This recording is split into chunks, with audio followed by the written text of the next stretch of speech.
ਬਲਵੰਤ ਗਾਰਗੀ ਦੀ ਸਵੈ ਜੀਵਨੀ ਨੰਗੀ ਧੁੱਪ ਦਾ 5ਵਾਂ ਭਾਗ। ਮੇਰਾ ਥੀਏਟਰ ਮੁੰਡਿਆਂ ਦੇ ਹੋਸਟਲ ਦੇ ਵਿਚਕਾਰ ਸੀ।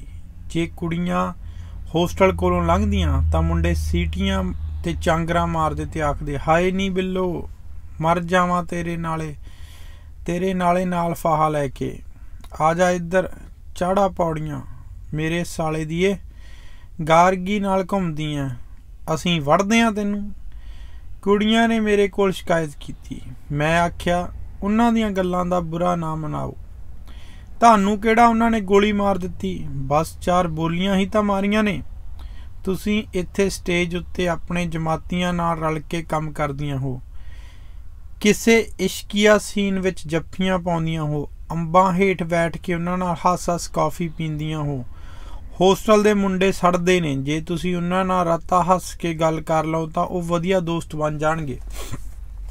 ਮੈਂ ਮੁੰਡਿਆਂ ਨੂੰ ਬੁਲਾਇਆ ਤੇ ਆਖਿਆ ਕਿ ਉਹ ਓਪਨ ਏਅਰ ਥੀਏਟਰ ਦੀਆਂ ਪੌੜੀਆਂ ਤੇ ਬੈਠ ਕੇ ਰਿਹਰਸਲ ਦੇਖ ਸਕਦੇ ਹਨ।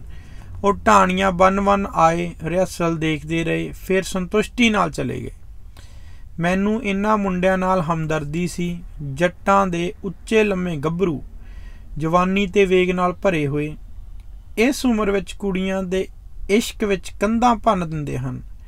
ਇਹ ਮੁੰਡੇ ਸੁਪਨਿਆਂ ਵਿੱਚ ਸ਼ਾਇਦ ਇਹਨਾਂ ਕੁੜੀਆਂ ਨਾਲ ਸੌਂਦੇ ਹੋਣ, ਪਰ ਦਿਨ ਵੇਲੇ ਇਹਨਾਂ ਨੂੰ ਦੇਖ ਕੇ ਗੱਲ ਨਹੀਂ ਸਨ ਕਰਦੇ, ਦੂਰੋਂ ਹੀ ਤਰਫਦੇ ਸਨ। ਆਪਣੇ ਕਿਊਬਿਕਲਾਂ ਵਿੱਚ ਬੰਦ, ਪੱਥਰ ਦੇ ਘੁਰਨਿਆਂ ਵਿੱਚ ਕੈਦ ਕੀਤੇ ਹੋਏ ਮੁੰਡੇ ਪਾਗਲਖਾਨੇ ਵਿੱਚ ਡੱਕੇ ਮਰੀਜ਼ਾਂ ਵਾਂਗ ਲੱਗਦੇ ਸਨ। ਉਹ ਆਪਣੇ ਜਜ਼ਬਿਆਂ ਉੱਤੇ ਕਾਬੂ ਪਾਈ, ਆਪਣੇ ਸ਼ੂਕ ਦੇ ਕਾਮ ਵੇਗ ਨੂੰ ਰੋਕੀ, ਮਾਲਥਸ ਦੇ ਸਿਧਾਂਤ ਤੇ ਅਰਸਤੂ ਦੇ ਕਵੀ ਸ਼ਾਸਤਰ ਨੂੰ ਘੋਟੇ ਲਾਉਂਦੇ ਹੋਏ ਸੰਤਾਪ ਕੱਟ ਰਹੇ ਸਨ। ਕੁੜੀਆਂ ਦੇ ਹੋਸਟਲ ਮੱਧਕਾਲ ਦੇ ਭੋਰੇ ਸਨ। ਇੱਥੇ ਉਹਨਾਂ ਨੂੰ ਡੱਕ ਰੱਖਿਆ ਸੀ। ਸੂਰਜ ਛਿਪਣਸਾਰ ਜਿੰਦਰੇ ਲੱਗ ਜਾਂਦੇ, ਮੋਟੀਆਂ ਮਾਈਆਂ ਤੇ ਬਾੜਨਾ ਉਹਨਾਂ ਉੱਤੇ ਪਹਿਰਾ ਦਿੰਦੀਆਂ। ਇਸ਼ਕ ਤੇ ਪਿਆਰ ਦੀ ਖੁਰਾਕ, ਸੈਕਸ ਅਪੀਲ ਦੇ ਗੁਦਾਮ। ਗਰੀਬ ਮੁੰਡੇ ਇਨ੍ਹਾਂ ਹੁਸਨ ਦੇ ਜ਼ਖੀਰਿਆਂ ਨੂੰ ਦੂਰੋਂ ਭੱਖੀਆਂ ਨਜ਼ਰਾਂ ਨਾਲ ਦੇਖਦੇ। ਰਾਤ ਨੂੰ ਉਹ ਦਾਰੂ ਪੀ ਕੇ ਕੁੜੀਆਂ ਦੇ ਹੋਸਟਲ ਵੱਲ ਮੂੰਹ ਕਰਕੇ ਚੀਕਾਂ ਮਾਰਦੇ। ਉਹਨਾਂ ਦੇ ਨੱਪੇ ਹੋਏ ਕਾਮ ਵੇਗ ਦੇ ਧੂਏ ਉੱਠਦੇ। ਹਮੇਸ਼ਾ ਇਸ ਗੱਲ ਦਾ ਖਤਰਾ ਸੀ ਕਿ ਜੇ ਚੀਕਾਂ ਵੀ ਨਾ ਮਾਰਨ ਤਾਂ ਸ਼ਾਇਦ ਕਦੇ ਕੁੜੀਆਂ ਦੇ ਹੋਸਟਲ ਉੱਤੇ ਜਿਨਸੀ ਇਨਕਲਾਬ ਦਾ ਨਾਅਰਾ ਲਾਉਂਦੇ ਹੋਏ ਧਾਵਾ ਹੀ ਨਾ ਬੋਲ ਦੇਣ। ਮਾਲ ਗੋਦਾਮ ਵਿੱਚ ਸਾਂਭਿਆ ਸੁੱਚੀਆਂ ਬੋਰੀਆਂ ਨੂੰ ਲੁੱਟਣ। ਕੀ ਇਸ ਤੋਂ ਬਿਹਤਰ ਨਹੀਂ ਸੀ ਕਿ ਹਵਾ ਵਿੱਚ ਹੀ ਚੀਕਾਂ ਮਾਰਨ ਤੇ ਆਪਣੇ ਇਸ਼ਕ ਦੇ ਨੇਜਿਆਂ ਨਾਲ ਖਲਾ ਨੂੰ ਵਿੰਨਣ ਤੇ ਥੱਕ ਟੁੱਟ ਕੇ ਆਪਣੀਆਂ ਸੁੰਨੀਆਂ ਮੰਜੀਆਂ ਉੱਤੇ ਬੇਹੋਸ਼ ਹੋ ਜਾ ਡਿੱਗਣ। ਮੁਲਕ ਦੇ ਹਾਲਾਤ ਤੇਜ਼ੀ ਨਾਲ ਬਦਲ ਰਹੇ ਸਨ। ਫਸਾਦ, ਹੜਤਾਲਾਂ, ਘਿਰਾਓ, ਚੀਜ਼ਾਂ ਦੇ ਭਾਅ ਵਧ ਰਹੇ ਸਨ। ਇਹਨਾਂ ਨੂੰ ਕੌਣ ਰੋਕੇਗਾ? ਲੋਕ ਕਬੀਲਦਾਰੀ ਦੇ ਕੋਹਲੂ ਅੱਗੇ ਜੁੱਤੇ ਹੋਏ ਮਿਹਨਤ ਕਰਦੇ, ਕਮਾਉਂਦੇ, ਰੋਂਦੇ, ਝਗੜਦੇ ਜੂਨ ਕੱਟ ਰਹੇ ਸਨ। ਗਰੀਬੀ ਦੇ ਵਿਰੁੱਧ ਸੰਗਰਾਮ ਜਾਰੀ ਸੀ। ਭੁੱਖ ਨੂੰ ਮਿਟਾਉਣ ਲਈ ਭਾਸ਼ਣ ਦਿੱਤੇ ਜਾ ਰਹੇ ਸਨ, ਪਰ ਇਸ ਦੇ ਨਾਲ ਹੀ 5 ਸਟਾਰ ਹੋਟਲ ਤੇ ਆਲੀਸ਼ਾਨ ਬੰਗਲੇ ਉਸਰ ਰਹੇ ਸਨ। ਮੋਟੇ ਲੀਡਰ ਹੋਰ ਮੋਟੇ ਹੋ ਰਹੇ ਸਨ। ਵੱਡੇ ਸ਼ਹਿਰਾਂ ਵਿੱਚ ਇੰਦਰਾ ਗਾਂਧੀ ਦੇ ਵਿਰੁੱਧ ਜਲੂਸ ਨਿਕਲਦੇ, ਉਸ ਦੇ ਖਿਲਾਫ ਜਲਸੇ ਹੋਏ, ਨਾਅਰੇ ਲੱਗੇ, ਇੰਦਰਾ ਕੋ ਹਟਾਓ, ਗੱਦੀ ਛੋੜ ਦੋ। ਇੰਦਰਾ ਗਾਂਧੀ ਪਰੇਸ਼ਾਨ ਤੇ ਦੁਖੀ ਸੀ। ਉਸਨੇ ਕਈ ਵਾਰ ਐਲਾਨ ਕੀਤਾ ਕਿ ਸਾਲ ਪਿੱਛੋਂ ਹੀ ਨਿਯਮ ਅਨੁਸਾਰ ਪਾਰਲੀਮੈਂਟ ਦੀਆਂ ਚੋਣਾਂ ਹੋਣਗੀਆਂ ਤੇ ਉਸ ਵੇਲੇ ਲੋਕ ਆਪਣਾ ਫਤਵਾ ਦੇ ਦੇਣ, ਪਰ ਲੋਕ ਕਾਲੇ ਸਨ। ਜੈ ਪ੍ਰਕਾਸ਼ ਨਾਰਾਇਣ ਨੇ ਇੰਦਰਾ ਦੇ ਵਿਰੁੱਧ ਭਾਰੀ ਸੰਗਰਾਮ ਚਲਾਇਆ। ਕਾਨੂੰਨ ਤੇ ਸ਼ਾਸਨ ਦਾ ਚੌਖਟਾ ਹਿੱਲ ਗਿਆ। ਆਪਾ ਧਾਪੀ ਮੱਚ ਗਈ। ਇੰਦਰਾ ਨੇ ਖਿੱਚ ਕੇ ਐਮਰਜੈਂਸੀ ਠੋਕ ਦਿੱਤੀ। ਬਹੁਤ ਸਾਰੇ ਲੀਡਰ ਅੰਦਰ ਕਰ ਦਿੱਤੇ ਤੇ ਅਖਬਾਰਾਂ ਉੱਤੇ ਸੈਂਸਰ ਬਿਠਾ ਦਿੱਤਾ। ਪੁਲਿਸ ਦਾ ਨਿਜ਼ਾਮ ਕਰੜਾ ਕਰ ਦਿੱਤਾ।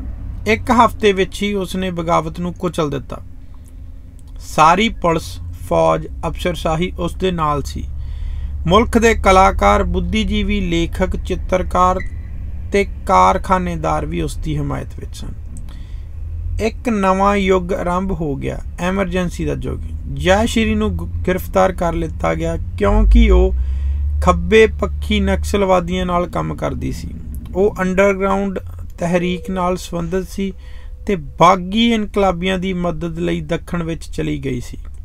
इन्हां दी मदद करन लई उसने सतीश गुजराल दी पेंटिंग एक गुजराती सेठ नूं 4000 रुपए च बेची ते इन्हां रुपयां नाल इनकलाबी तहरीक नूं इनकलाबी तहरीक नूं दे दिते। मैं जानदा सां कि ਉਹ कोई वड्डी इनकलाबन नहीं ते ना ही किसी चीज़ नाल बहुती देर तक जुड़ी रह सकती है, पर उसदे पेंटिंग वेचण ते इनकलाबियां नूं रुपए देण ने मेरे ते गहरा असर कीता। इनकलाबी पार्टी लई चंदा इकट्ठा करन वास्ते वो सब कुछ कर सकदी सी।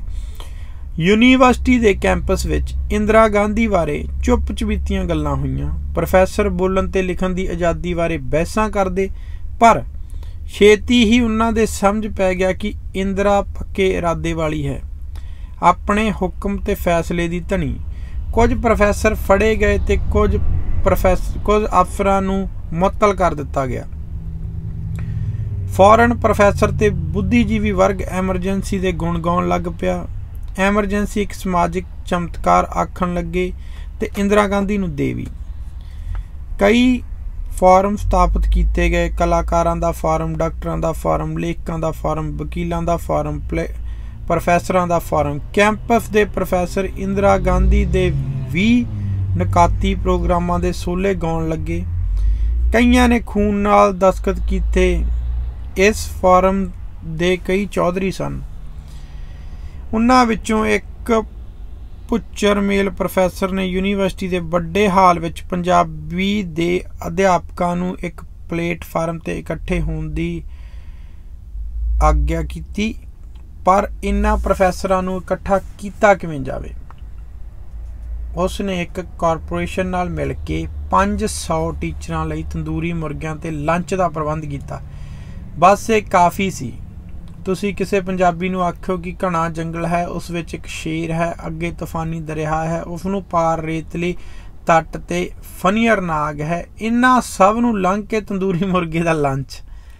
पंजाबी इन्हां खतरिਆਂ नूं पार करके उत्थे पहुँच जाएगा। यूनीवर्सिटी हाल विच 1000 तो वध टीचरां दा इकट्ठ हो गया। मैं यूनीवर्सिटी दीयां कॉन्फ्रेंसां विच घट ही शामिल हुंदा सां, किसी सैमीनार विच भी घट ही जांदा। इत्थे रटे रटाए भाषण, इत्थे चलदे फिकरे ते बासी ख्यालां दा प्रगटावा हुंदा। मैं इन्हां तो थक गया सां। मैं ये वक्त कावा पीण, किसी दोस्त नूं मिलण जां बच्चिआं नाल खेडण विच गुजारदा, जां थिएटर विच मुंडिआं दी रिहर्सल करन विच। एक दिन मैं यूनीवर्सिटी दी कॉन्वोकेशन विच गया। हर प्रोफैसर नूं काला गौन पा के एक कतार विच तुरना पैंदा। मैं भी काले कामां विच शामिल होकर कतार विच तुरिया ते स्टेज उत्ते एक पासे बैठ गया। कन्वोकेशन दी बेजान रस्म तक्कण वाइस प्रेजिडेंट गिरी 24 सफ़े का छपिया होया भाषण पढ़ रहा सी। नौजवान मुंडे कुड़ियां उसदा छपिया होया नौजवान मुंडे कुड़ियां उसदा सुनेहा। वो हौली हौली बोलदा, ਉਹਦਾ ਸਾਹ ਧੌਂਕਣੀ ਵਾਂਗ ਚੱਲ ਰਿਹਾ ਸੀ। ਹਰ ਫਿਕਰੇ ਨੂੰ ਤੋੜ ਕੇ ਤੇ ਸਾਹ ਲੈ ਕੇ ਹਫੀ ਹੋਈ ਗਤੀ ਵਿੱਚ ਪੜ ਰਿਹਾ ਸੀ। ਜਦੋਂ ਉਹ 14ਵੇਂ ਸਫ਼ੇ ਤੇ ਪੁੱਜਾ, ਮੇਰੇ ਲਈ ਬੈਠਣਾ ਮੁਸ਼ਕਲ ਹੋ ਗਿਆ। ਇਉਂ ਲੱਗਿਆ ਕਿ ਮੈਂ 25 ਸਾਲਾਂ ਤੋਂ ਇਸ ਕੁਰਸੀ ਤੇ ਬੈਠਾ ਸਾਂ। ਵਕਤ ਮੁੱਕਣ ਵਿੱਚ ਨਹੀਂ ਸੀ ਆਉਂਦਾ। ਜਵਾਨ ਮੁੰਡੇ ਕੁੜੀਆਂ ਦੇ ਚਿਹਰਿਆਂ ਉੱਤੇ ਬੋਰੀਅਤ। ਮੈਂ ਆਪਣੇ ਮਨ ਨੂੰ ਕਿਸੇ ਹੋਰ ਦੂਜੇ ਪਾਸੇ ਲਾਉਣ ਦੀ ਕੋਸ਼ਿਸ਼ ਕੀਤੀ। ਭੁੱਲੀਆਂ ਗੱਲਾਂ ਯਾਦ ਕੀਤੀਆਂ, ਪਰ ਵਕਤ ਉੱਥੇ ਹੀ ਖੜਾ ਰਿਹਾ। ਮੈਂ ਉੱਥੋਂ ਦੌੜਨਾ ਚਾਹਿਆ, ਪਰ ਮੇਰੇ ਪਿੱਛੇ ਪ੍ਰੋਫੈਸਰ ਤੇ ਡੀਨ ਕੁਰਸੀਆਂ ਮੱਲੀ ਬੈਠੇ ਸਨ। ਮੈਂ ਆਪਣੇ ਆਪ ਨੂੰ ਲਾਹਨਤ ਪਾਈ ਕਿ ਮੈਂ ਇੱਥੇ ਕਿਉਂ ਆਇਆ। ਕੀਮਤੀ ਜ਼ਿੰਦਗੀ ਤਬਾਹ ਹੋ ਰਹੀ ਸੀ। ਮੈਂ ਆਪਣੇ ਆਪ ਨੂੰ ਕਿਸ ਤਰ੍ਹਾਂ ਮੁਆਫ ਕਰਾਂਗਾ। ਹਾਲੇ ਗਿਰੀ ਸਾਹਿਬ 16ਵੇਂ ਸਫ਼ੇ ਉੱਤੇ ਸਨ। ਹਰ ਸਫ਼ਾ ਲੰਮਾ ਹੋ ਕੇ ਮੁੱਕਣ ਵਿੱਚ ਨਹੀਂ ਸੀ ਆਉਂਦਾ। ਉਸ ਪਿੱਛੋਂ ਮੈਂ ਕਦੇ ਕਿਸੇ ਕਨਵੋਕੇਸ਼ਨ ਵਿੱਚ ਨਹੀਂ ਸੀ ਗਿਆ। ਮੈਨੂੰ ਪੰਜਾਬੀ ਲਿਖਾਰੀ ਸਭਾ ਦੀ ਚਿੱਠੀ ਆਈ ਕਿ ਮੈਂ ਉਹਨਾਂ ਅੱਗੇ ਪੇਸ਼ ਹੋਵਾਂ ਤੇ ਦੱਸਾਂ ਕਿ ਮੈਂ ਪੰਜਾਬੀ ਸਾਹਿਤ ਨੂੰ ਕਿਉਂ ਭ੍ਰਿਸ਼ਟ ਕਰ ਰਿਹਾ ਹਾਂ। ਮੈਂ ਲਿਖਾਰੀ ਸਭਾ ਦੇ ਮੁੱਢਲੇ ਮੈਂਬਰਾਂ ਵਿੱਚੋਂ ਸਾਂ। ਇਸ ਤੇ ਘੋਲ ਅਤੇ ਸੰਗਰਾਮ ਵਿੱਚ ਹਿੱਸਾ ਲੈਂਦਾ ਰਿਹਾ ਸਾਂ। ਜਦੋਂ 1956 ਵਿੱਚ ਖੱਬੇ ਪੱਖੀ ਸੰਸਥਾਵਾਂ ਨੂੰ ਸਰਕਾਰੋਂ ਦਰਬਾਰੋਂ ਆਦਰ ਮਿਲਣ ਲੱਗਾ, ਇਸ ਵਿੱਚ ਹਰ ਸੱਜੇ ਪੱਖੀ ਚੌਧਰੀ ਦਾਖਲ ਹੋ ਗਿਆ। ਕਰਮਾਂ ਦਾ ਫੇਰ ਇਸ ਤਰ੍ਹਾਂ ਹੋਇਆ ਕਿ ਇਸ ਇਨਕਲਾਬੀ ਜਮਾਤ ਦਾ ਪ੍ਰਧਾਨ ਸਾਧੂ ਸਿੰਘ ਹਮਦਰਦ ਸੀ, ਜੋ ਆਪਣੇ ਪਿਛਾਂਹ ਖਿੱਚੂ ਵਿਚਾਰਾਂ ਲਈ ਮਸ਼ਹੂਰ ਸੀ। ਇਸ ਚਿੱਠੀ ਉੱਤੇ ਸਾਧੂ ਸਿੰਘ ਹਮਦਰਦ ਦਾ ਠੱਪਾ ਸੀ। ਮੈਂ ਬਹੁਤ ਹੈਰਾਨ ਹੋਇਆ ਇਹ ਗਸਤੀ ਚਿੱਠੀ ਪੜ੍ਹ ਕੇ। ਲਿਖਾਰੀ ਸਭਾ ਦੇ ਚੌਧਰੀਆਂ ਨੂੰ ਮੇਰੇ ਉੱਤੇ ਇਸ ਗੱਲ ਦਾ ਗੁੱਸਾ ਆਇਆ ਕਿ ਮੈਂ ਆਪਣੇ ਇੱਕ ਰੇਖਾ ਚਿੱਤਰ ਕਾੜਨੀ ਵਿੱਚ ਜੋ ਪੰਜਾਬੀ ਕਹਾਣੀਕਾਰ ਅਜੀਤ ਕੌਰ ਬਾਰੇ ਸੀ ਮੰਮਾ ਸ਼ਬਦ ਵਰਤਿਆ। ਇਹ ਲੁੱਚਾਪਣ ਸੀ, ਅਸ਼ਲੀਲ ਬਕਵਾਸ। ਉਹਨਾਂ ਨੇ ਇਹ ਗਸਤੀ ਚਿੱਠੀ ਪੰਜਾਬੀ ਦੇ ਅਖਬਾਰਾਂ ਤੇ ਰਸਾਲਿਆਂ ਨੂੰ ਵੀ ਭੇਜੀ ਤੇ ਨਾਲ ਹੀ ਤਾਕੀਦ ਕੀਤੀ ਕਿ ਉਹ ਅੱਗੇ ਤੋਂ ਮੇਰੀ ਕੋਈ ਰਚਨਾ ਨਾ ਛਾਪਣ। ਬਲਵੰਤ ਗਾਰਗੀ ਪੰਜਾਬੀ ਭਾਸ਼ਾ ਨੂੰ ਤਬਾਹ ਕਰ ਰਿਹਾ ਹੈ ਤੇ ਇਹ ਗੱਲ ਕੋਈ ਐਵੇਂ ਅਵੇਲ ਨਹੀਂ ਸੀ। ਇਸ ਪਿੱਛੇ ਕਿਸੇ ਵਿਦੇਸ਼ੀ ਦਾ ਹੱਥ ਸੀ। ਇਹ ਸਾਜ਼ਿਸ਼ ਸੀ। ਉਹਨਾਂ ਨੇ ਮੈਨੂੰ ਆਪਣੀ ਕਚਹਿਰੀ ਵਿੱਚ ਪੇਸ਼ ਹੋਣ ਲਈ ਆਖਿਆ। ਮੈਂ ਚਿੱਠੀ ਨੂੰ ਪੜ੍ਹ ਕੇ ਚਾਰ ਟੋਟੇ ਕਰਕੇ ਰੱਦੀ ਦੀ ਟੋਕਰੀ ਵਿੱਚ ਸਿੱਟ ਦਿੱਤਾ। ਫਿਰ ਰਤਾ ਸੋਚਿਆ, ਫਿਰ ਚਾਰੇ ਟੁਕੜੇ ਚੱਕ ਕੇ ਆਪਣੀ ਫਾਈਲ ਵਿੱਚ ਰੱਖ ਲਏ ਕਿ ਕਿਸੇ ਵੇਲੇ ਕੰਮ ਆਉਣ। ਮੈਂ ਖੁਦ ਵੀ ਸ਼ਾਇਦ ਕਦੇ ਯਕੀਨ ਨਾ ਕਰਦਾ ਕਿ ਉਹ ਮੈਨੂੰ ਇਸ ਤਰ੍ਹਾਂ ਅੰਨੇ ਦੰਡ ਵਾਲੀ ਚਿੱਠੀ ਭੇਜ ਸਕਦੇ ਹਨ। ਪੰਜਾਬੀ ਵਿੱਚ ਲਿਖਣਾ ਹੀ ਬਜਾਤੇ ਖੁਦ ਇੱਕ ਤਰੱਕੀ ਪਸੰਦ ਕਦਮ ਹੈ। ਆਪਣੀ ਜ਼ੁਬਾਨ ਨੂੰ, ਜਿਸ ਨੂੰ ਸਦੀਆਂ ਤੋਂ ਕਦੇ ਉਰਦੂ, ਕਦੇ ਫਾਰਸੀ, ਕਦੇ ਅੰਗਰੇਜ਼ੀ, ਕਦੇ ਹਿੰਦੀ ਨੇ ਆ ਦੱਬਿਆ, ਇਸ ਜ਼ੁਬਾਨ ਵਿੱਚ ਰਚਨਾ ਆਪਣੀ ਧਰਤੀ ਤੇ ਆਪਣੀ ਸੱਭਿਅਤਾ ਨਾਲ ਪਿਆਰ ਦੀ ਨਿਸ਼ਾਨੀ ਹੈ। ਇਹ ਜ਼ੁਬਾਨ ਜਿਸ ਦੇ ਨਾਅਰੇ ਸਭ ਲਾਉਂਦੇ ਹਨ ਪਰ ਜਿਸ ਨੂੰ ਪੜ੍ਹਦੇ ਬਹੁਤ ਘੱਟ ਹਨ। ਇਸ ਜ਼ੁਬਾਨ ਵਿੱਚ ਲਿਖਣਾ, ਉਹ ਚਾਹੇ ਚੋਰਾਂ ਦੀ ਕਹਾਣੀ ਹੋਵੇ, ਚਾਹੇ ਰੰਡੀਆਂ ਦੀ, ਚਾਹੇ ਇਨਕਲਾਬੀਆਂ ਦੀ, ਇੱਕ ਲੇਖਕ ਦੀ ਸਹੀ ਅਰਥਾਂ ਵਿੱਚ ਜਗ ਸੇਵਾ ਹੈ। ਇਸ ਵਿੱਚ ਨਸ਼ਾ ਵੀ ਹੈ, ਆਨੰਦ ਵੀ ਹੈ, ਭੁੱਖ ਵੀ ਹੈ ਤੇ ਘੋਲ ਵੀ। ਮੈਂ ਸੋਚਣ ਲੱਗਾ, ਪੰਜਾਬੀ ਜ਼ੁਬਾਨ ਵਿੱਚ ਕੌਣ ਵਿਸ਼ਵਾਸ ਰੱਖਦਾ? ਵੱਡੇ ਵੱਡੇ IAS ਅਫਸਰ, ਜੱਜ, ਜਰਨੈਲਾਂ, ਵਜ਼ੀਰਾਂ, ਆਗੂਆਂ ਤੇ ਜਥੇਦਾਰਾਂ ਦੇ ਬੱਚੇ ਤਾਂ ਅੰਗਰੇਜ਼ੀ ਸਕੂਲਾਂ ਵਿੱਚ ਤਾਲੀਮ ਪਾ ਰਹੇ ਹਨ। ਇਹ ਸਾਜ਼ਿਸ਼ ਸੀ ਉੱਚੇ ਵਰਗ ਦੀ ਕਿ ਜੱਟਾਂ ਅਤੇ ਕਾਮਿਆਂ ਤੇ ਗਰੀਬ ਦੇ ਮੁੰਡਿਆਂ ਨੂੰ ਪੰਜਾਬੀ ਪੜ੍ਹਾ ਕੇ ਹਮੇਸ਼ਾ ਲਈ ਅੱਧ ਪੜ੍ਹ ਹੀ ਰੱਖਿਆ ਜਾਵੇ ਤੇ ਇਹਨਾਂ ਉੱਤੇ ਹੁਕੂਮਤ ਕੀਤੀ ਜਾਵੇ। ਜੇ ਮੈਂ ਡਿਕਟੇਟਰ ਹੁੰਦਾ ਤਾਂ ਸ਼ਾਇਦ ਇਹ ਫਰਮਾਨ ਜਾਰੀ ਕਰਦਾ ਕਿ ਸਾਰੀ ਮਾਦਰੀ ਭਾਸ਼ਾ ਅੰਗਰੇਜ਼ੀ ਹੈ, ਤਾਂ ਕਿ ਜੱਟ, ਕਾਮਿਆਂ ਤੇ ਗਰੀਬਾਂ ਦੇ ਬੱਚੇ ਵੀ ਅੰਗਰੇਜ਼ੀ ਪੜ੍ਹ ਸਕਦੇ, ਅਜੋਕੇ ਗਿਆਨ ਨੂੰ ਪ੍ਰਾਪਤ ਕਰ ਸਕਦੇ। ਉਹ ਵੀ ਹਾਈ ਕੋਰਟ ਦੇ ਜੱਜ ਤੇ IAS ਅਫਸਰ ਤੇ ਵਾਈਸ ਚਾਂਸਲਰ ਬਣ ਸਕਦੇ। ਇਹ ਗਦਾਰੀ ਸੀ ਉੱਪਰਲੇ ਤਬਕੇ ਦੀ। ਮੈਂ ਇਸ ਗੱਲ ਤੋਂ ਬਹੁਤ ਚੰਗੀ ਤਰ੍ਹਾਂ ਵਾਕਿਫ ਸਾਂ। ਪੰਜਾਬੀ ਨੂੰ ਵੇਚਣ, ਇਹਦੇ ਨਾਅਰੇ ਲਾਉਣ ਅਤੇ ਮਾਤ ਭਾਸ਼ਾ ਦੇ ਪਿਆਰ ਦਾ ਦਿਖਾਵਾ ਉਹ ਲੋਕ ਕਰ ਰਹੇ ਸਨ ਜੋ ਅੰਗਰੇਜ਼ੀ ਵਿੱਚ ਭਾਸ਼ਣ ਦਿੰਦੇ ਸਨ।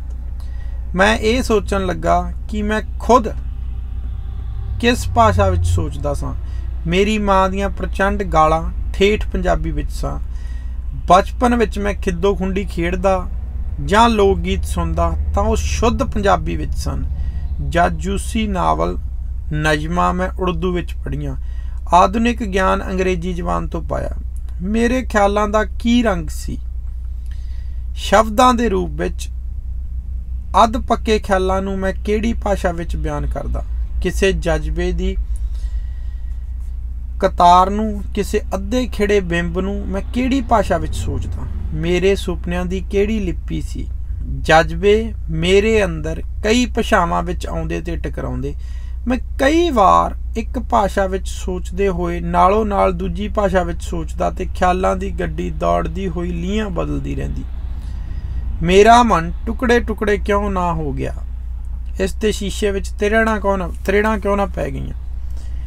ਇੱਕ ਵਾਰ ਮੇਰੇ ਘਰ ਪਾਰਟੀ ਸੀ। ਸ਼ਰਾਬ ਪੀ ਕੇ ਲੋਕ ਬਹਿਸ ਕਰ ਰਹੇ ਸਨ। एक भुच्चर मेल प्रोफैसर बोलिया, असीं लोक नपुंसक हाँ। 20 साल क्लासरूमां विच भौंकण पिछों साडे सिर ते वाल भी झड़ जाते हैं, सगों साडी मरदानगी भी खत्म हो जाती है। असीं अपने आप नूं इंटलैक्चुअल आखदे हाँ, पर साडे विच किसी सिद्धांत अते ख्याल लई लड़न दी जुरत नहीं हुंदी। साडी भी कोई जून है, हुण असीं इंदिरा दे नाल आ, पर जे कल नूं इह हट जावे तां असीं नवीं सरकार नाल हो जावांगे। असीं दरअसल सरकारी पिट्ठू हाँ, कुर्सी नूं सलाम मारन वाले, बुजदिल, डरपोक, दोगलियां गल्लां करन वाले पाखंडी। भुच्चर प्रोफैसर ने 3 पैग पीते हुए सन ते उसदियां अखां विच झौली चमक सी। ਉਹ हथ मार मार के कालेज दे दिनां दी आदर्शवाद नूं याद करदा होया प्रोफैसर जमातां नूं भंड रिहा सी। मैं पुछदा, साडे विचों किहड़ा माई दा लाल है जिहड़ा सच्ची गल आख सके? इत्थे बैठे असीं एमरजेंसी दे खिलाफ बोलदे हां, पर बाहर जाके इस दे हक विच भाषण दिंदे हन। ਇਹ जलालत है। सच तो यह है, असीं सिर्फ लफ्जां दीआं बंदूखां चलाउंदे हां। आदर्श, देश प्यार, इनकलाबी गल्लां सब बकवास ने। असीं किसी गल च यकीन ही नहीं रखते, सब बकवास। सब नूं पता कि असीं कुर्सी दे नाल हां। मोटी, ताजी, खूबसूरत चेहरे वाली रवनीत कौर बैठी कोनियक पी रही सी। ਉਹ अपनी जेब विच हमेशा एक निक्का जिहा पिस्तौल रखदी सी, किसी दी भी की मजाल की उसनूं छेड़ सके। रात नूं अपनी कार विच चंडीगढ़ दीआं चौड़ियां सड़कां उपर घुमदी होई किसी ढाबे उत्ते आलूआं वाले परौठे खांदी, डांग गड्डवीं चाह पींदी ते उसदियां अखां इल दे आलने आंडे वर्गियां सन। बुल जज्बे सिमे ते नक्श कांगड़ा चित्रकला दी किसी मूरत वर्गा। ਉਹ रंग बरंगे घग्गरे ते शीशे जड़ी फुलकारी दे लहंगे पहनदी, अखां ते मेकअप अनुसार लम्मे नौहां उत्ते काला जां हरा पालिश लाउंदी। ਉਹ पंजाब सरकार दे कल्चरल डिपार्टमेंट दी डायरैक्टर सी ते अफरी परंपरावां तो बागी जीवन बतीत कर रही सी। थिएटर ते आर्ट दी सूझ रखण वाली रवनीत कौर ललित कलावां दी पारखू सी। उस दे खुले सुभाਅ ते परंपरा विरुद्ध सच्ची गल मूँह ते आख देण लई लोग उस नाल खार खांदे सन। ਉਹ बोली, कौन परवाह करदा है आर्ट दी? मैं अपने डिपार्टमेंट लई 3 वधिया नाटक कीते, 3 महान नाटकारां दे शाहकार। एक्टरां नाल बैठ के दिन रात काम कीता, उन्हां नाल बैठ के रोटी खाधी, पोशाकां ते डिजाइन चुनदी ते बैक स्टेज काम करदी। इस दा इनाम की मिलिया? मेरे खिलाफ शिकायत, पुछ पड़ताल ते नोटिस। मैं सोचदी सी कि पंजाब विच किसी रैपरटरी थिएटर विच एक रैपरटरी थिएटर कायम करके इस दा पद्धर उच्चा करां, पर सरकार ने मेरी बदली कर दित्ती। हुण परवाह नहीं ਉਹ ਮੈਨੂੰ ਕਿਹੜੀ ਥਾਂ ਲਾਉਂਦੇ ਹਨ, ਭਾਵੇਂ ਮੱਛੀ ਵਿਭਾਗ ਦੀ ਡਾਇਰੈਕਟਰ, ਭਾਵੇਂ ਅੰਕੜਾ ਨਿਰਦੇਸ਼ਕ, ਕੀ ਫਰਕ ਪੈਂਦਾ? शिव सिंह काली दाड़ी ते काली पग ते काली मखमली बास्कट वाला बुत घाड़ा सी। वो पंजाब छड्ड के जर्मनी चला गया। उत्थों दे कला भावना लई काम कीता। उत्थे एक जर्मन कुड़ी नाल विआह कीता, यूरोप नूं गाहिया ते अपनी बीवी नाल मुड़ के पंजाब आके चंडीगढ़ विच रहन लग्या। वो बोलिया, पंजाब सरकार तां बस लूण दी खान है, जो इस खान विच गया ਉਹ ਲੂਣ बन गया। पंजाबी लीडर हर वेले जथेदारां, रिश्तेदारां ते दरबारियां नाल घिरे रहिंदे हन। पंजाब दे वजीर कला ते सभ्याचार बारे भाषण दिंदे हन, पर कलाकारां नाल उन्हां दा कोई संबंध नहीं। साडे सरकारी अफसर अंदरों अंदरी साडे सरकारी अफसर अंदरों अंदरी सब खोखले हन। पश्चिमी डेमोक्रेसी की गल करते हैं, पर उन्हां दे मन अंदर देसी जगीरदारी, उही हैंकड़, उही आकड़, उही अन्नी ताकत है। गुरचरण चन्नी एक बागी थिएटर डायरैक्टर सी, जिसने चंडीगढ़ के चौंकां ते गलियां विच इनकलाबी थिएटर के कई प्रदर्शन किए सन। ਉਹ ਆਖਣ ਲੱਗਾ, ਸਾਡੇ ਲੀਡਰਾਂ ਨੂੰ ਚੰਗੀ ਅਤੇ ਮਾੜੀ ਕਿਤਾਬ ਦੀ ਪਛਾਣ ਨਹੀਂ। ਉਹਨਾਂ ਨੂੰ ਇਹ ਨਹੀਂ ਪਤਾ ਕਿ ਬੜੇ ਗੁਲਾਮ ਅਲੀ ਖਾਨ ਕੌਣ ਸੀ। ਅੰਮ੍ਰਿਤਾ ਸ਼ੇਰਗਿੱਲ ਅਤੇ ਅੰਮ੍ਰਿਤਾ ਪ੍ਰੀਤਮ ਵਿੱਚ ਕੀ ਫਰਕ ਹੈ? ਤੁਸੀਂ ਜੇ ਉਹਨਾਂ ਨੂੰ ਕੋਈ ਨਾਟਕ ਦੇਖਣ ਲਈ ਬੁਲਾਉਂਦੇ ਹੋ ਤਾਂ ਉਹ ਪੁੱਛਣਗੇ ਕੀ ਮੈਂ ਇਸ ਦਾ ਉਦਘਾਟਨ ਕਰਨਾ ਹੈ। ਜੇ ਆਖੋ ਜੀ ਸਿਰਫ ਨਾਟਕ ਦੇਖਣਾ ਹੈ ਤਾਂ ਉਹ ਬੇਇੱਜ਼ਤੀ ਮਹਿਸੂਸ ਕਰਨਗੇ। ਉਹਨਾਂ ਦਾ ਸਾਰਾ ਸਮਾਂ ਉਦਘਾਟਨਾਂ, ਆਨੰਦ ਕਾਰਜਾਂ, ਜਲਸਿਆਂ, ਦੀਵਾਨਾਂ, ਭੋਗ, ਨੀਂਹ ਪੱਥਰ ਦੀਆਂ ਰਸਮਾਂ ਨਿਭਾਉਣ ਵਿੱਚ ਤੇ ਫੀਤੇ ਕੱਟਣ ਵਿੱਚ ਲੰਘ ਜਾਂਦਾ ਹੈ। ਇਹ ਹੈ ਪੰਜਾਬ ਦਾ ਕਲਚਰ। ਇੱਕ ਸੁਨਹਿਰੀ ਦਾੜੀ ਵਾਲਾ ਆਲੋਚਕ ਬੋਲਿਆ, ਤੁਸੀਂ ਸਰਕਾਰ ਦੇ ਪਿੱਛੇ ਕਿਉਂ ਦੌੜੇ ਫਿਰਦੇ ਹੋ? ਕੀ ਸਾਡੇ ਕੋਲ ਕਲਾਕਾਰ ਤੇ ਸ਼ਾਇਰ ਸਰਕਾਰ ਪਿੱਛੇ ਦੌੜਦੇ ਹਨ? ਉਹ ਰਚਦੇ ਹਨ। ਇਹੋ ਸ਼ਰਤ ਹੈ ਕਲਾਕਾਰ ਦੀ। ਆਰਟਿਸਟ ਦਾ ਧਰਮ ਹੈ ਕਿ ਉਹ ਪੁਰਾਣੀਆਂ ਰੀਤਾਂ ਨੂੰ ਤੋੜੇ, ਸਮਾਪਤ ਕਦਰਾਂ ਨੂੰ ਭੰਨੇ। ਭਲਾ ਦੱਸੋ ਕਿ ਸਰਕਾਰ ਕਿਉਂ ਮਦਦ ਕਰੇ ਆਰਟਿਸਟਾਂ ਦੀ? ਆਰਟਿਸਟ ਤਾਂ ਬਾਗੀ ਕੌਮ ਹੈ। ਉਹ ਸਰਕਾਰ ਦੇ ਖਿਲਾਫ ਕੁਹਾੜਾ ਚੱਕੀ ਫਿਰਦੀ ਹੈ। ਸਰਕਾਰ ਕਿਉਂ ਨਾ ਉਹਨਾਂ ਨੂੰ ਜੇਲ੍ਹ ਵਿੱਚ ਡੱਕ ਦੇਵੇ? ਪਰ ਇੱਥੇ ਹਰ ਕੋਈ ਸਰਕਾਰ ਪਿੱਛੇ ਦੌੜਦਾ। ਇਸ ਨਾਲ ਸਾਡੀ ਕਲਾ ਭ੍ਰਿਸ਼ਟ ਹੋ ਗਈ। ਗੁਰਚਰਨ ਬੋਲਿਆ, ਸਰਕਾਰ ਤੁਹਾਡੀ ਗੱਲ ਪਹਿਲਾਂ ਹੀ ਮੰਨ ਰਹੀ ਹੈ। ਬਾਗੀਆਂ ਨੂੰ ਉਹ ਪਹਿਲਾਂ ਹੀ ਜੇਲ੍ਹ ਵਿੱਚ ਡੱਕ ਰਹੀ ਹੈ। ਤੁਸੀਂ ਫਿਕਰ ਨਾ ਕਰੋ। ਤੁਸੀਂ ਗੱਲਾਂ ਕਰੋ ਕਿਸੇ ਹੋਰ ਸਮਾਜ ਦੀਆਂ। ਸਾਡਾ ਸਮਾਜ ਤਾਂ ਪੂੰਜੀਵਾਦੀ ਤੇ ਸਮਾਜਵਾਦੀ ਹੈ। ਅੱਧਾ ਤਿੱਤਰ ਅੱਧਾ ਬਟੇਰਾ। ਜੇ ਪੂੰਜੀਵਾਦੀ ਹੀ ਹੋਵੇ ਤਾਂ ਕਲਾਕਾਰ ਸਰਕਾਰ ਦੇ ਮਗਰ ਨਹੀਂ ਦੌੜਨਗੇ। ਪਰ ਸਰਕਾਰ ਨੇ ਸਾਰੇ ਸਾਧਨ ਆਪਣੇ ਅੰਗੂਠੇ ਹੇਠ ਦੱਬ ਰੱਖੇ ਹਨ। ਜੇ ਕਿਸੇ ਨੇ ਰੇਲਵੇ ਦੀ ਟਿਕਟ ਲੈਣਾ ਜਾਂ ਹਵਾਈ ਜਹਾਜ਼ ਦਾ ਜਾਂ ਦੁੱਧ ਦੀ ਬੋਤਲ ਹੀ ਲੈਣੀ ਹੈ ਤਾਂ ਉਸ ਨੂੰ ਪਹਿਲਾਂ ਸਰਕਾਰ ਕੋਲ ਹੀ ਜਾਣਾ ਪੈਂਦਾ ਹੈ। ਇਹ ਸਾਡੀ ਬਦਕਿਸਮਤੀ ਹੈ। ਤੇ ਫਿਰ ਅਸੀਂ ਸਰਕਾਰ ਨੂੰ ਕਿਉਂ ਭੰਡੀਏ? ਇਹ ਸਰਕਾਰ ਲੋਕਾਂ ਦੀ ਹੈ, ਲੋਕਾਂ ਦੀਆਂ ਵੋਟਾਂ ਨਾਲ ਬਣੀ, ਲੋਕਾਂ ਦੇ ਪੈਸੇ ਨਾਲ ਬਣੀ। ਸਾਨੂੰ ਇਹ ਵੀ ਹੱਕ ਨਹੀਂ ਕਿ ਅਸੀਂ ਇਸ ਉੱਤੇ ਨੁਕਤਾਚੀਨੀ ਕਰੀਏ। ਮੈਂ ਆਖਿਆ, ਕਸਬਾਂ ਵਿੱਚ ਰਹਿਣ ਵਾਲੇ ਪੰਜਾਬੀਆਂ ਨੂੰ ਆਰਟ ਤੇ ਥੀਏਟਰ ਦੀ ਕੋਈ ਪਛਾਣ ਨਹੀਂ। ਉਸ ਨੂੰ ਭੁੰਨੇ ਹੋਏ ਮੁਰਗੇ ਤੇ ਸ਼ਰਾਬ ਪੀਣ ਦੀ ਪਛਾਣ ਹੈ। ਉਹ ਝੱਟ ਦੱਸ ਦੇਵੇਗਾ ਕਿ ਮੁਰਗਾ ਬਿਨ ਬਾਂਗਾ ਹੈ ਕਿ ਦੇਸੀ ਜਾਂ ਪੋਲਟਰੀ ਫਾਰਮ ਦਾ। ਪਰ ਉਸ ਨੂੰ ਕਲਾ ਦੀ ਪਛਾਣ ਨਹੀਂ। ਸਾਡੇ ਪੰਜਾਬੀ ਲੇਖਕ ਕੌਣ ਹਨ? ਕੋਈ ਹਾਈ ਕੋਰਟ ਦਾ ਜੱਜ, ਕੋਈ ਜਨਰਲ ਮੈਨੇਜਰ, ਕੋਈ ਡਿਪਟੀ ਡਾਇਰੈਕਟਰ। ਇਹਨਾਂ ਲੋਕਾਂ ਨੇ ਪੰਜਾਬੀ ਸਾਹਿਤ ਉੱਤੇ ਧਾਵਾ ਬੋਲ ਰੱਖਿਆ ਹੈ। ਹਰ ਕੋਈ ਕਵੀ, ਕਹਾਣੀਕਾਰ ਤੇ ਨਾਟਕਕਾਰ ਬਣਿਆ ਫਿਰਦਾ ਹੈ। ਇਹਨਾਂ ਲੋਕਾਂ ਨੇ ਸਾਹਿਤਕਾਰ ਦੀ ਕਦਰ ਮਾਰ ਦਿੱਤੀ। ਤੇ ਇਹ ਸ਼ਾਇਦ ਇਸ ਕਰਕੇ ਹੈ ਕਿ ਪੰਜਾਬ ਵਿੱਚ ਕੋਈ ਵੱਡਾ ਸ਼ਹਿਰ ਨਹੀਂ ਰਿਹਾ। ਪਹਿਲਾਂ ਲਾਹੌਰ ਸੀ, ਹੁਣ ਉਸ ਨੂੰ ਗਵਾ ਬੈਠੇ। ਚੰਡੀਗੜ੍ਹ ਕੋਈ ਵੱਡਾ ਸ਼ਹਿਰ ਨਹੀਂ, ਇਹ ਨਿਰਾ ਸਾਫ ਸੁਥਰਾ ਮਾਡਲ ਟਾਊਨ ਹੈ। ਸ਼ਹਿਰ ਬਗੈਰ ਕਲਾ ਨਹੀਂ ਪਣਪ ਸਕਦੀ, ਨਾ ਹੀ ਸਾਹਿਤ, ਨਾ ਹੀ ਜ਼ੁਬਾਨ। ਹਰ ਜ਼ੁਬਾਨ ਸ਼ਹਿਰ ਵਿੱਚ ਜਾ ਕੇ ਬਣੀ ਹੈ। ਜਦੋਂ ਜਵਾਨ ਮੁੰਡਿਆਂ ਵਿੱਚ ਬਾਜ਼ਾਰਾਂ ਤੇ ਕਚਹਿਰੀਆਂ ਤੇ ਕਾਵਾ ਘਰਾਂ ਵਿੱਚ ਚੰਡੀ ਗਈ ਤਾਂ ਇਸ ਵਿੱਚ ਲੋਚ ਤੇ ਚਮਕ ਪੈਦਾ ਹੋਈ। ਸਾਹਿਤ ਨੂੰ ਵੱਡੇ ਸ਼ਹਿਰ ਦੀ ਲੋੜ ਹੈ। ਇੱਕ ਇਨਕਲਾਬੀ ਸ਼ਾਇਰ ਗੁੱਸੇ ਵਿੱਚ ਬੋਲਿਆ, ਮਿਸਟਰ ਗਾਰਗੀ, ਅੱਜ ਕੱਲ੍ਹ ਜੋ ਤੁਸੀਂ ਲਿਖ ਰਹੇ ਹੋ ਨਿਰੀ ਬਕਵਾਸ, ਘਟੀਆ ਸੈਕਸ ਦਾ ਪ੍ਰਚਾਰ। ਇਹ ਸਾਡੇ ਕਲਚਰ ਨਹੀਂ, ਇਹ ਪੱਛਮੀ ਅਸਰ ਹੈ। ਪੂੰਜੀਵਾਦੀ ਸਮਾਜ ਦੀ ਕਰਪਸ਼ਨ, ਸੈਕਸ ਤੇ ਮਾਰ ਧਾੜ ਨਾਲ ਪਲਦੀ ਸੱਭਿਅਤਾ। ਤੁਸੀਂ ਭਲਾ ਅਸ਼ਲੀਲ ਸਾਹਿਤ ਕਿਉਂ ਰਚਦੇ ਹੋ? ਕਿਉਂ ਲਿਖਦੇ ਹੋ ਲਿੰਗ, ਸੈਕਸ ਦੀਆਂ ਨੰਗੀਆਂ ਕਹਾਣੀਆਂ? ਕੀ ਕੋਈ ਹੋਰ ਵਿਸ਼ਾ ਨਹੀਂ ਲਿਖਣ ਨੂੰ? ਬਲੈਕ ਮਾਰਕੀਟ ਦੀ ਸਮਗਲਿੰਗ ਬਾਰੇ ਲਿਖਣ ਦੀ ਥਾਂ ਨੰਗੇਜਵਾਦ ਦੇ ਪੁੰਜਾਰੀ ਬਣ ਗਏ ਹੋਣ।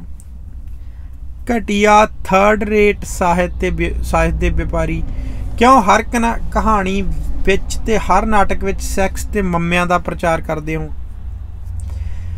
ਮੈਂ ਉਸ ਦੀਆਂ ਗੱਲਾਂ ਸੁਣ ਕੇ ਮੇਰੇ ਅੰਦਰ ਗੁੱਸੇ ਦੀ ਲਹਿਰ ਦੌੜ ਗਈ। ਮੈਂ ਆਖਿਆ, ਤੈਨੂੰ ਕਿਸ ਨੇ ਬਣਾ ਦਿੱਤਾ ਸਦਾਚਾਰ ਦਾ ਠੇਕੇਦਾਰ? ਮੈਂ ਸਾਹਿਤ ਨੂੰ ਪਰਖਣ ਵਾਲਾ ਕੋਤਵਾਲ? ਮੇਰੇ ਸਾਹਿਤ ਨੂੰ ਪਰਖਣ ਵਾਲਾ ਕੋਤਵਾਲ? ਮੇਰੇ ਲਈ ਹੱਥ ਉਤਨਾ ਹੀ ਪਵਿੱਤਰ ਹੈ ਜਿੰਨਾ ਸਿਰਜਾ ਮੁੰਮੇ। ਤੂੰ ਮੁੰਮੇ ਸ਼ਬਦ ਨੂੰ ਅਸ਼ਲੀਲ ਆਖਣ ਵਾਲਾ ਕੌਣ ਹੈ? ਹਰ ਮਾਂ ਆਪਣੇ ਪੁੱਤ ਨੂੰ ਮੁੰਮਾ ਝੰਗਾ ਕੇ ਹੀ ਪਾਲਦੀ ਹੈ, ਉਸ ਨੂੰ ਵੱਡਾ ਕਰਦੀ ਹੈ, ਸ਼ਕਤੀ ਦੇਣ ਵਾਲਾ ਦੁੱਧ ਬਖਸ਼ਦੀ ਹੈ। इस ममता दे सोमे विचों जे तू इस नूं अश्लील आखदा, तेरे वर्गे लोकां ने साडी ਸਾਹਿਤ कदरां नूं बिगाड़ छड्डिया है। अश्लीलता शब्द विच नहीं, इफ दे बरतन ते प्रसंग विच हुंदी है। ये लिखण वाले उत्ते मुनसर है। कई लोग मिठा मिठा निम्मा निम्मा कूणा कूणा लिखते हैं ते कूलियां कूलियां ते चोपड़ियां कूलियां कूलियां ते चोपड़ियां चोपड़ियां गल्लां करते हैं। मैं समझदा हाँ कि ये लिखतां अश्लील हन। कुछ लोगों का हासा भी अश्लील हुंदा।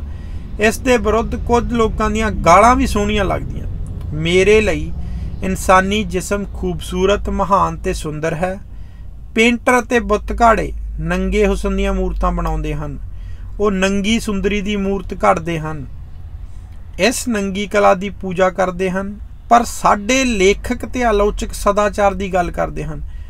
पुराने आर्या समाजी ते सिंह सवियां वांग वो ਸਾਹਿਤ ਨੂੰ गलत तकड़ी विच तोड़ रहे हैं।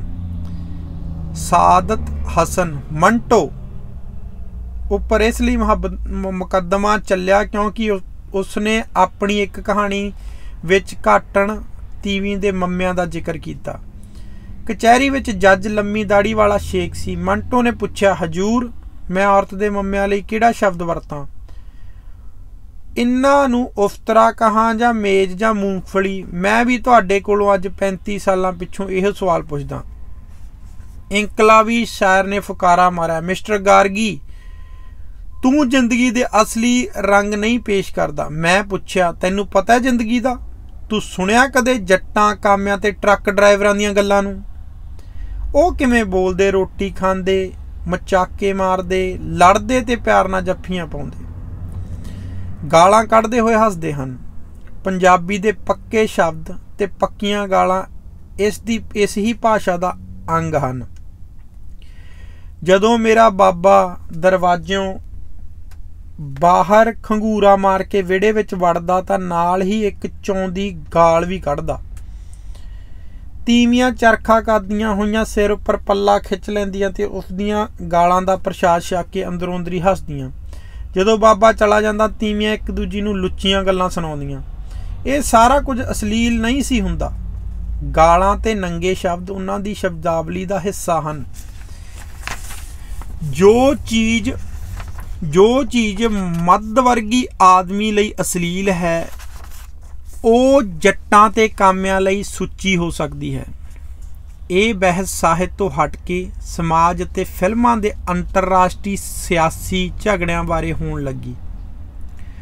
उस पिछों वाइस चांसलर दे धड़े ते टीचरां दीयां मंगां ते तरक्की बारे, शराब ते सिरकटां दे धुएं विच साडी बहस किसे घड़ी मुड़ी बदल जाती। हर किसे दे जाति मसले सन, जाति मानसिक गुंझलां, जाति नज़रिए। इस बहस का कोई रुख नहीं सी, कोई सेध नहीं, कोई मंतव नहीं। एक अजीब तरह की निस्मता सी बोलण विच। शराब पी के सब लोग सच्ची गल आखण दा हियां कर रहे सन, अपने दबे हुए भूतां नाल लड़ रहे सन। दूजे दिन सवेरे ही लोग वापस अपने नित की ड्यूटी विच रुझ जाते, क्लासरूम विच जाके सबक पढ़ाउंदे जो कई सालों तो पढ़ाउंदे आए सन। उही हिसाब के फार्मूले, उही साइंस के सिद्धांत, उही मुगल सल्तनत के खेरू खेरू होने के कारण वो कई सालों तो यही सबक दोहराउंदे आए सन ते इस नाल उन्हां दे मन खुंडे हो गए सन। मैं सोचा मेरा मन भी हौली हौली खुंडा हो रहा है, हौली हौली मैं मर रहा हाँ। मेरे इर्द गिर्द जिंदगी दे रास्ते पुट्ठे ते सौड़े सन। जवान मुंडे कुड़ियां दी ताजगी ते पढ़ाउण वालियां बासी गल्लां। मैनू कुड़ियां दे होस्टल ते उन्हां दियां उस्तानियां दी गुज्जी सैक्सी जिंदगी दा पता सी। मैं इहो जिहियां उस्तानियां बारे जानदा सां जो अल्लड़ कुड़ियां नूं ममता दे पड़दे हेठ अति पत वासना लई वरतदियां सन। कुड़ियां इस रिश्ते की असलीयत तो पूरी तरह जाणू नहीं सन हुंदियां। उस्तानी ਮਾਂ ਦੇ ਰੂਪ ਵਿੱਚ ਕੁੜੀ ਦੀ ਰੱਖਿਆ ਕਰਦੀ, ਉਸ ਨੂੰ ਪੁਚਕਾਰਦੀ, ਦਹਿਲਾਉਂਦੀ ਤੇ ਹੌਲੀ ਹੌਲੀ ਇਹ ਦੁਲਾਰ ਗਰਮ ਚੁੰਮਣ ਤੇ ਅੰਤ ਵਿੱਚ ਹਮਬਿਸਤਰੀ ਵਿੱਚ ਬਦਲ ਜਾਂਦਾ। ਇਹ ਰਿਸ਼ਤਾ ਇੱਕ ਪ੍ਰਕਾਰ ਸੁੱਚਾ ਸੀ, ਖੂਬਸੂਰਤ, ਬਗੈਰ ਕਿਸੇ ਖਤਰੇ ਦੇ। ਉਸਤਾਨੀ ਜਿਹੜੀ ਕਰੜੇ ਸੁਭਾਅ ਦੀ ਹੁੰਦੀ, ਉਤਨਾ ਹੀ ਉਸ ਵਿੱਚ ਮਮਤਾ, ਆਕਰਸ਼ਣ ਵਧੇਰੇ ਜਾਪਦਾ। ਕੁੜੀਆਂ ਇੱਕੋ ਕਿਊਬਿਕਲ ਵਿੱਚ ਰਹਿੰਦੀਆਂ ਤੇ ਪੱਕੀਆਂ ਸਹੇਲੀਆਂ ਦੇ ਨਾਤੇ ਸਾਰੇ ਕੰਮ ਸਾਂਝੇ ਕਰਦੀਆਂ। ਉਹ ਇੱਕ ਦੂਜੀ ਦੀ ਸਾੜੀ ਜਾਂ ਬਲਾਊਜ਼ ਪਾ ਲੈਂਦੀਆਂ, ਇਕੱਠੀਆਂ ਹੀ ਰੋਟੀ ਖਾਂਦੀਆਂ, ਇਕੱਠੀਆਂ ਪੜ੍ਹਦੀਆਂ। ਫਿਰ ਕਈ ਵਾਰ ਰਾਤ ਨੂੰ ਇੱਕ ਬਿਸਤਰੇ ਵਿੱਚ ਇੱਕ ਦੂਜੀ ਨੂੰ ਜੱਫੀ ਪਾ ਕੇ ਸੌਂ ਜਾਂਦੀਆਂ। ਨੀਂਦ ਵਿੱਚ ਉਹ ਇੱਕ ਦੂਜੀ ਨੂੰ ਚੁੰਮਦੀਆਂ, ਪੱਕੀਆਂ ਸਹੇਲੀਆਂ। ਇਹ ਆਦਰਸ਼ਵਾਦੀ ਰਿਸ਼ਤਾ ਹੌਲੀ ਹੌਲੀ ਪਿਘਲ ਕੇ ਕਾਮਤਾ ਰਿਸ਼ਤਾ ਬਣ ਜਾਂਦਾ। ਉਹ ਜਿਣਸੀ ਸਹੇਲੀਆਂ ਬਣ ਜਾਂਦੀਆਂ, ਵੇਗ ਨਾਲ ਭਰੀਆਂ, ਹਮੇਸ਼ਾ ਨਾਲ ਰਹਿਣ ਵਾਲੀਆਂ ਸਾਥਣਾਂ। ਕੁੜੀਆਂ ਦੇ ਮਾਪੇ ਉਹਨਾਂ ਨੂੰ ਸਕੀਆਂ ਭੈਣਾਂ ਵਾਂਗ ਸਮਝਦੇ। ਛੁੱਟੀਆਂ ਵਿੱਚ ਕੁਝ ਦਿਨ ਲਈ ਉਹ ਜੁਦਾ ਹੋਣ ਲੱਗੇ ਵੀ ਕੁੜੀਆਂ ਇੱਕ ਦੂਜੀ ਦੀ ਜੁਦਾਈ ਨਾ ਸਹਿ ਸਕਦੀਆਂ। ਇੱਕ ਦੂਜੀ ਲਈ ਤੜਫਦੀਆਂ, ਰੋਂਦੀਆਂ, ਇਸ਼ਕੀਆ ਚਿੱਠੀਆਂ ਲਿਖਦੀਆਂ। ਉਹ ਘੜੀਆਂ ਗਿਣਦੀਆਂ ਕਿ ਕਦੋਂ ਦੁਬਾਰਾ ਮਿਲਣ ਤੇ ਇੱਕ ਦੂਜੀ ਦੇ ਜਿਸਮ ਨੂੰ ਨਿੱਘ ਮਹਿਸੂਸ ਕਰਾਉਣ। ਸਮਾਜ ਵਿੱਚ ਇਹਨਾਂ ਰਿਸ਼ਤਿਆਂ ਨੂੰ ਮਾਸੂਮ ਸਮਝ ਕੇ ਪ੍ਰਵਾਨ ਕਰ ਲੈਂਦਾ ਸੀ। ਵੇਗ ਨਾ ਮੱਚੇ ਕੁੜੀਆਂ ਦੇ ਇਹ ਰਿਸ਼ਤੇ ਲੋਕਾਂ ਨੂੰ ਪ੍ਰਵਾਨ ਸਨ। ਮੈਂ ਫਰਾਂਸ ਦੇ ਪ੍ਰਸਿੱਧ ਨਾਟਕਕਾਰ ਯਾਨੇ ਦਾ ਨਾਟਕ ਨੌਕਰਾਣੀਆਂ ਸਟੇਜ ਕਰਨ ਲਈ ਕੁੜੀਆਂ ਚੁਣ ਰਿਹਾ ਸਾਂ। ਇਸ ਡਰਾਮੇ ਵਿੱਚ ਸਿਰਫ 3 ਪਾਤਰ ਸਨ। 2 ਨੌਕਰਾਣੀਆਂ, ਉਹਨਾਂ ਦੀ ਮੈਡਮ। ਇਹਨਾਂ ਦੋਨਾਂ ਨੌਕਰਾਣੀਆਂ 2 ਨੌਕਰਾਣੀਆਂ ਤੇ ਉਹਨਾਂ ਦੀ ਮੈਡਮ। ਇਹਨਾਂ ਦੋਨਾਂ ਨੌਕਰਾਣੀਆਂ ਭੈਣਾਂ ਇਹ ਦੋਨੇ ਨੌਕਰਾਣੀਆਂ ਭੈਣਾਂ ਸਨ ਅਤੇ ਆਪਣੀ ਅਮੀਰ ਮਾਲਕਣ ਦੇ ਕਿਚਨ ਵਿੱਚ ਕੰਮ ਕਰਦੀਆਂ। ਇੱਕ ਨਿੱਕੀ ਜਿਹੀ ਕੋਠੜੀ ਵਿੱਚ ਸੌਂਦੀਆਂ। ਜਦੋਂ ਮਾਲਕਣ ਨਹੀਂ ਹੁੰਦੀ ਤਾਂ ਇੱਕ ਦੂਜੀ ਨਾਲ ਖੇਡਦੀਆਂ, ਜਿਸ ਵਿੱਚ ਇੱਕ ਭੈਣ ਮਾਲਕਣ ਬਣ ਜਾਂਦੀ ਤੇ ਦੂਜੀ ਭੈਣ ਉਸਦੀ ਨੌਕਰਾਣੀ। ਮਾਲਕਣ ਉਸ ਨੂੰ ਬੜੀ ਬੇਰਹਿਮੀ ਨਾਲ ਹੁਕਮ ਦਿੰਦੀ ਤੇ ਦੂਜੀ ਉਸਦੀ ਪਾਲਣਾ ਕਰਦੀ। ਜਦੋਂ ਇੱਕ ਵਾਰੀ ਮੁੱਕਦੀ ਤਾਂ ਦੂਜੀ ਭੈਣ ਮਾਲਕਣ ਬਣ ਜਾਂਦੀ ਤੇ ਪਹਿਲੀ ਨੌਕਰਾਣੀ। ਇੱਕ ਭੈਣ ਦੂਜੀ ਉੱਤੇ ਜਿਨਸੀ ਜ਼ੁਲਮ ਕਰਨ ਦੀ ਵੀ ਭਾਗਣ ਹੈ। ਉਸ ਨੂੰ ਜ਼ਹਿਰ ਵਾਲੀ ਚਾਹ ਪਿਲਾ ਕੇ ਖੁਸ਼ੀ ਮਰਦਿਆਂ ਤੱਕਦੀ ਹੈ। ਇਸ ਵਿੱਚ ਜੁਰਮ ਦੀ ਸਹਿਨਸ਼ਾਹਿਤ ਤੇ ਅਜ਼ਮਤ ਦਾ ਜ਼ਿਕਰ ਹੈ, ਕਿਉਂਕਿ ਅੰਤ ਵਿੱਚ ਇੱਕ ਭੈਣ ਦੂਜੀ ਨੂੰ ਤਸੀਹੇ ਦੇ ਕੇ ਮਾਰ ਸੁੱਟਦੀ ਹੈ। ਮੈਂ ਕੁੜੀਆਂ ਨੂੰ ਜਦੋਂ ਇਸ ਨਾਟਕ ਦਾ ਵਿਸ਼ਾ ਸੁਣਾਇਆ ਤਾਂ ਇਸ ਵਿੱਚੋਂ 2 ਭੈਣਾਂ ਦੇ ਜਿਨਸੀ ਸੰਬੰਧ ਤੇ ਉਲਾਰ ਸੰਭੋਗ ਬਾਰੇ ਦੱਸਿਆ ਤਾਂ ਕੁੜੀਆਂ ਡਰ ਗਈਆਂ। ਕੋਈ ਇਸ ਦਾ ਰੋਲ ਕਰਨ ਲਈ ਤਿਆਰ ਨਾ ਹੋਈ। ਮੈਂ ਇਸ ਪਿੱਛੋਂ ਆਪਣੀ ਕਾਸਟ ਦੀ ਤਲਾਸ਼ ਵਿੱਚ ਹੋਸਟਲਾਂ ਵਿੱਚ ਗਿਆ ਤੇ 3 ਕੁੜੀਆਂ ਇਸ ਮਹਾਨ ਨਾਟਕ ਦਾ ਪਾਠ ਕਰਨ ਲਈ ਪ੍ਰੇਰਿਆ। ਮੈਂ ਉਹਨਾਂ ਨੂੰ ਨਾਟਕ ਦਾ ਵਿਸ਼ਾ ਸਮਝਾਇਆ, ਸਿੱਧੀ ਰਿਹਰਸਲ ਸ਼ੁਰੂ ਕਰ ਦਿੱਤੀ। ਕੁੜੀਆਂ ਇੱਕ ਦੂਜੇ ਨੂੰ ਜੱਫੀ ਪਾਉਣ ਤੋਂ ਸੰਗਦੀਆਂ ਸਨ। ਮੈਂ ਉਹਨਾਂ ਨੂੰ ਆਖਿਆ ਕਿ ਆਪਣੇ ਆਪ ਨੂੰ ਸਕੀਆਂ ਭੈਣਾਂ ਸਮਝਣ, ਤਾਂ ਜੋ 2 ਸਹੇਲੀਆਂ ਜੋ ਬੜੀਆਂ ਨੇਕ ਤੇ ਸੁੱਚੀਆਂ ਹਨ ਤੇ ਹੋਸਟਲ ਵਿੱਚ ਇੱਕ ਕਿਊਬੀਕਲ ਵਿੱਚ ਰਹਿੰਦੀਆਂ ਸਨ, ਉਹ ਇਕੱਠੀਆਂ ਖੇਡਦੀਆਂ, ਇਕੱਠੀਆਂ ਪੜ੍ਹਦੀਆਂ, ਇਕੱਠੀਆਂ ਕੰਮ ਕਰਦੀਆਂ ਤੇ ਇਕੱਠੀਆਂ ਹੀ ਸੌਂਦੀਆਂ ਸਨ। ਯਕਦਮ ਨੌਕਰਾਣੀਆਂ ਦਾ ਪਾਠ ਕਰਨ ਵਾਲੀਆਂ ਦੋਵੇਂ ਕੁੜੀਆਂ ਖੁੱਲੀਆਂ ਡੁੱਲੀਆਂ ਹੋ ਗਈਆਂ, ਕਿਉਂਕਿ ਉਹ ਪੱਕੀਆਂ ਸਹੇਲੀਆਂ ਦਾ ਰੋਲ ਅਦਾ ਕਰ ਰਹੀਆਂ ਸਨ। ਨੌਕਰਾਨੀ ਦਾ ਪਾਠ ਕਰਦੇ ਹੋਏ ਉਹ ਇੱਕ ਦੂਜੀ ਨੂੰ ਘੁੱਟ ਕੇ ਜੱਫੀ ਪਾਉਂਦੀਆਂ, ਲੜਦੀਆਂ, ਈਰਖਾ ਤੇ ਨਫ਼ਰਤ ਕਰਦੀਆਂ, ਰੁੱਸਦੀਆਂ ਤੇ ਮੰਨਦੀਆਂ ਤੇ ਫਿਰ ਦੁਬਾਰਾ ਘੁੱਟ ਕੇ ਇੱਕ ਦੂਜੇ ਨਾਲ ਪਿਆਰ ਕਰਦੀਆਂ। ਇਸ ਤਰ੍ਹਾਂ ਉਹਨਾਂ ਨੇ ਅਭੋਲ ਹੀ 2 ਉਲਾਰ ਸੰਭੋਗ ਵਿੱਚ ਡੁੱਬੀਆਂ ਨੌਕਰਾਣੀਆਂ ਦਾ ਪਾਠ ਬਹੁਤ ਸ਼ਿੱਦਤ ਤੇ ਖੂਬਸੂਰਤੀ ਨਾਲ ਕੀਤਾ। ਮੈਂ ਗੁਰੂ ਨਾਨਕ ਦੇਵ ਸ਼ਤਾਬਦੀ ਦੇ ਸਮਾਗਮ ਵਾਸਤੇ ਗਗਨ ਮੈਥਾਲ ਲਿਖਿਆ ਤੇ 2 ਮਹੀਨੇ ਇਸ ਦੀ ਰਿਹਰਸਲ ਕਰ ਰਿਹਾ ਸਾਂ। ਨਾਟਕ ਨੇ ਟੈਗੋਰ ਥੀਏਟਰ ਵਿੱਚ ਖੇਡਿਆ ਜਾਣਾ ਸੀ। ਯੂਨੀਵਰਸਿਟੀ ਤੇ ਸਥਾਨਕ ਕਾਲਜਾਂ ਦੇ ਮੁੰਡੇ ਕੁੜੀਆਂ ਇਸ ਭਰਪੂਰ ਸੰਗੀਤਮਈ ਨਾਟਕ ਵਿੱਚ ਜੁਟੇ ਹੋਏ ਸਨ। ਉਹ ਇੱਕ ਪ੍ਰਕਾਰ ਦਾ ਨਿੱਕਾ ਜਿਹਾ ਯੁੱਗ ਸੀ ਜਿਸ ਵਿੱਚ ਵਿਦਿਆਰਥੀਆਂ ਨੇ ਹੁੰਮ ਹਮਾ ਕੇ ਹਿੱਸਾ ਦਿੱਤਾ। ਨਾਟਕ ਨੇ ਸ਼ਾਮ ਦੇ 6:30 ਵਜੇ ਸ਼ੁਰੂ ਹੋਣਾ ਸੀ। मैं इस विच भाग लैण लई मुंडे कुड़ियां नूं टैगोर थिएटर पुज्जण लई आख्या तां कि वो अपणियां पोशाकां ते मेकअप शांति नाल करके परदा उठण तो अद्धा घंटा पहलां ही तैयार हो जाण। मंच दे सिंगार कमरिਆਂ ਵਿੱਚ सब एक्टर ते एक्टरां मसरूफ सन। मैं उन्हां दे काम काज दी निगरानी करदा हर चीज़ नूं चैक कर रहा सां। मेरे दिल नूं यकदम धक्का लगा जदों मैं देखा कि माला जग्गी जो हीरोइन दा पार्ट कर रही सी गायब सी।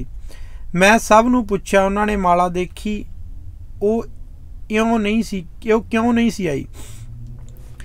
एकदम मैनू ख्याल आया कि शायद उसके कॉलेज के प्रिंसीपल मिसिज कौशल्या राम ने उसनू किते रोक लिया होवे।